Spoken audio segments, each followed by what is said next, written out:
Okay, guys. So, oh man, uh, make sure you hit the like button. Make sure you subscribe. We're about to go all the way in. It's very important that you support channels like this, um, via PayPal, via the Cash App, via the Super Chat, because we're going to go all the way in, and we're not gonna hold anything back to try to not get you know muzzled by the platform. We just gonna tell it how it is, because that's one thing that you're seeing now on YouTube a lot. A lot of people are scared of getting muzzled. So there's very few channels now that you can go to get the same truth you used to get. And I don't blame those people. I don't blame those people one bit. You trying to get you trying to get paid. Everybody wants to get paid. So continue to support the channel via PayPal, via the Cash App. When you see this as a premiere, make sure you hit the Super Chat. Let's go in. Okay, so Chad Wheeler, our buddy Chad, his girlfriend, Aaliyah Taylor, she's come out with details about what Chad did to her. And the details are horrific. She has screws and plates in her arm, and they're going to be there forever. He completely ruined her arm. Her arm is jacked up. She's under concussion protocol. She's being checked for concussions and the ramifications of those concussions. She's recovering, and a lot of people were making fun of her wig. Look, man, this sister been through a lot, man. Leave this sister alone about her damn wig, man.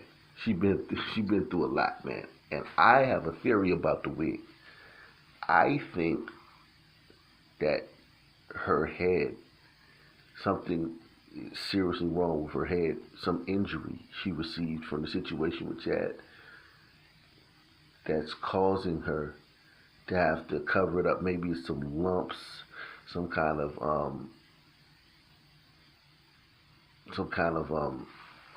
damage to her skull, cranium, stitches, something that's causing her to wear that terrible wig.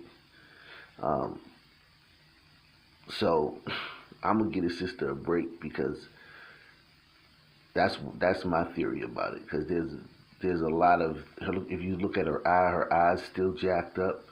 Like her left eye is still, you can see she got tons of makeup on, but you can still see the eyeball is still red. You can see the swelling around the cheek, but you can still see that the eyeball is still red. Makeup can't cover up your eyeball. So yeah, the girl's been through a lot, man. Whatever she's doing, wearing this terrible wig, that's her thing. Um, I can't knock her for that.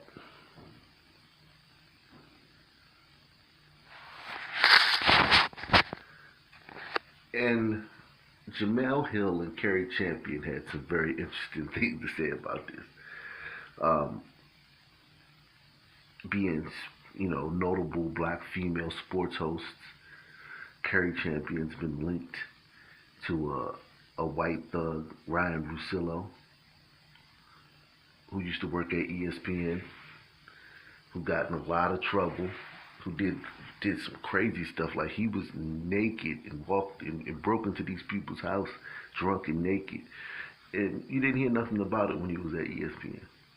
But that's the guy Cari Champion was dating for several years, while she was the host on First Take.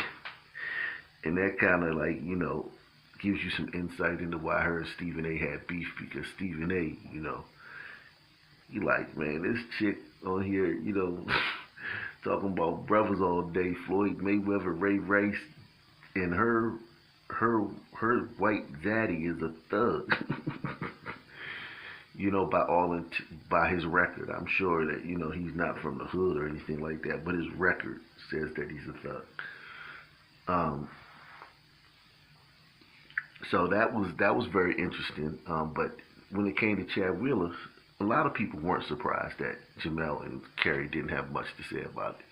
Jemele gave this weird tweet, like kind of chastising brothers, like, I hope you have this same energy when it's no matter who's the abuser. And to be fair, to Jemele, before we get into what they said, to be fair, I pulled up the NFL player arrest database. This is not very hard. I did not have to use my secret Illuminati password. I did not have to talk to the powers that be. I did not have to give a secret handshake. I did not have to go to the bottom floor of the Library of Congress. Okay?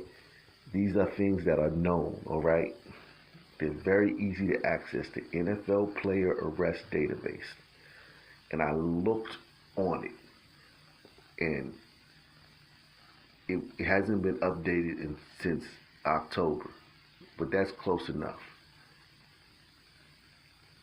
Okay, and you can see that every single player in the NFL that has been arrested over the last, I don't know, God knows when, has been black. Every single one. Okay? Every single one. Not some of them, not a lot of them, all of them. And many of them have been arrested for domestic violence. You have Darius Geis. Oh my God, what he did was insane. DeAndre Baker, Quentin Dunbar. These guys are not being charged with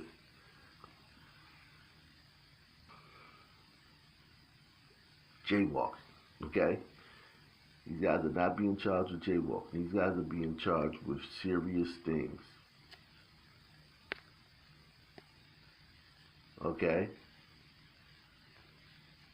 And many of them are being charged with assault and domestic violence. And their victims are white women. You finally got one here, Julian Edelman. He was accused of jumping on the hood of a Mercedes in Beverly Hills.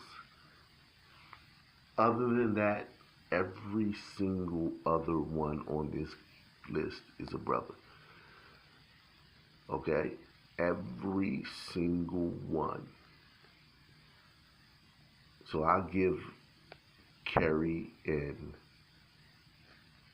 Jemele this pass because, like, this was not hard to find. This was not like something I had to dig up. And the charges are there. Even this guy, Patrick Chung, who was arrested for cocaine possession. You would think he's Asian. No, he's actually biracial. Okay? And many of these guys are charged with battery and assault and domestic violence against white women. Okay?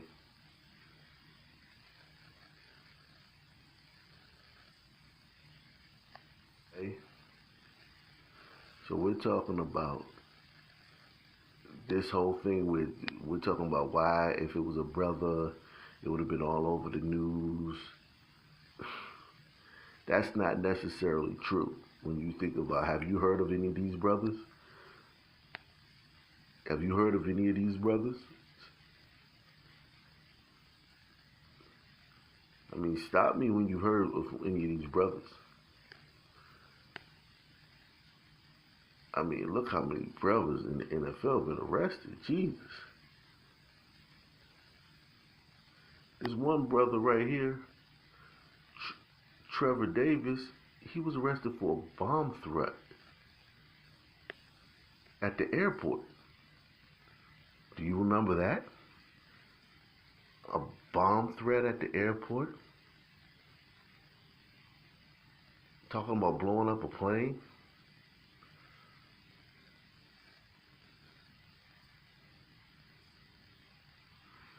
Michael Bennett, the Black Lives Matter activist, he's accused of pushing his way past the 66-year-old paraplegic security worker at the Super Bowl in Houston in 2017 when he was a spectator and played for the Seattle.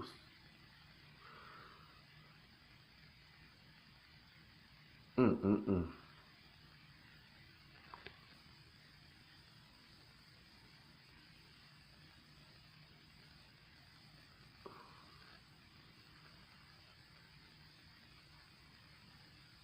Okay, so I mean, like, look, look.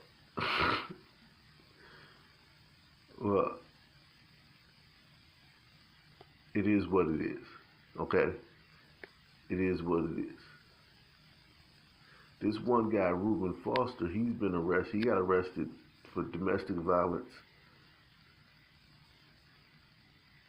and drugs twice in the same season, in a 1 month span. Did you hear about that? So I mean, look, all these brothers, God, dog. And many of these brothers, the domestic cases and the assault cases, they're beating up white women, kicking them in the head and whatnot. So let's be careful what we talk about. I just want to be honest, completely honest. The fact that he, white man, allegedly beat a black woman is a really sensitive topic for black men. And we saw people going in on social media, mainly because they were upset that major outlets such as ESPN or NFL Network weren't talking about Chad Wheeler, and there was no mugshot of Chad Wheeler. And they compared it to Ray Rice, and they compared it to other black athletes who have faced similar charges. However, how the popularity or the constant news cycle of them being in trouble was always present. With Chad Wheeler, it was like, wait, when did this happen? Wait, what happened? There's a reason for that. No one knew who he was. No one even knew his name. He did not exist. He was a backup player, and people were like, wait, who's this guy? What does he do? And that is unfortunate, right? Yeah, no, it's very unfortunate because people were reacting more to the optic than the actual abuse. And that's my issue with the double standard. Certainly, news outlets have to do a much better job and fairer job of how they cover 100%. Professional athletes. There is no question that black athletes, their transgressions, whenever there's criminal charges, whatever it is, whenever they step outside the line, whatever that may be, that is drugged through the news cycle. But it does depend on who you are, right? I mean, which isn't fair. Like, because 9 times out of 10, black athletes are always the superstar. However, domestic violence, whether the woman is white, black, purple, or green, there's no place for that. Domestic violence, whether the man is white, black, purple, green, yellow, no place for that. I don't like this selective outrage that we've been dealing with lately. I choose to be angry now because the dude is white and the girl is black. But what about if the dude is black and the girl is black? Or what about if the dude is Asian and the girl is Asian? Or what about if the dude is black and the girl is white, right? It's all kinds of complications that come from these issues. And look, Cari, you and I, we talk about black women, trauma, abuse all the time. We're very consistent about this. But the reaction is not consistent because you and I have both in the past criticized Floyd Mayweather. What did we... All right, guys, there you have it, man. I mean, I've been very critical of Jemele in the past. Very critical of Cari in the past.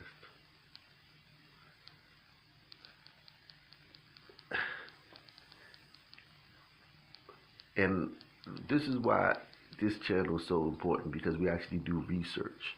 That's why I looked up the NFL arrest database, because I knew a few of those guys that got arrested. I'd heard of their stories on SportsCenter and whatnot throughout the years, but I didn't know it was that many, and I didn't know that it was 99%. And I didn't know how many of those guys was arrested for beating the crap out of white women.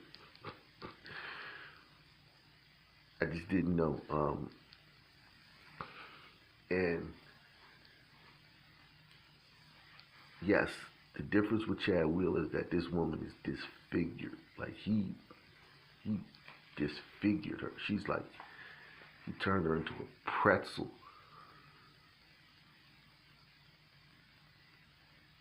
And you know, it's rare to see a white player dating a black girl. You got Dirk Nowitzki, Travis Kelce. You can pretty much name them all on one hand throughout the years, all the white players that date black girls. But it's like you can't even you it's probably the same amount of white players dating black girls as black players dating black girls. So you have that thing going on too. So that there's a lot more black male, white woman in relationships for these things to happen. It's like there's like three white players dating black girls, and one of them mauled her, and it's like 1,000 black players dating white girls, and like 15 of them mauled them. So I mean, the numbers are still pretty much even if you want to look at it. If now this is for the brothers. If you want to look at it, about 33% of white players who who dating black girls have beaten their girlfriends, and about 5% of black guys who are dating white girls have beaten their girlfriends. So if you really look at it like of raw numbers, yes, the white guys have the higher percentage. But if you look at it if you look at it as percentages, the white guys have the higher percentages. But if you look at it as raw numbers, the black guys have the higher numbers. So it's very interesting. You know, it's a very, very, very complex thing going on here. And I don't just want to beat up Cari and Jemele just because that's the thing to do. You know, as a brother on YouTube, I don't really think they said anything wrong here. Get in the comment section, like, subscribe, donate. Peace, I'm out.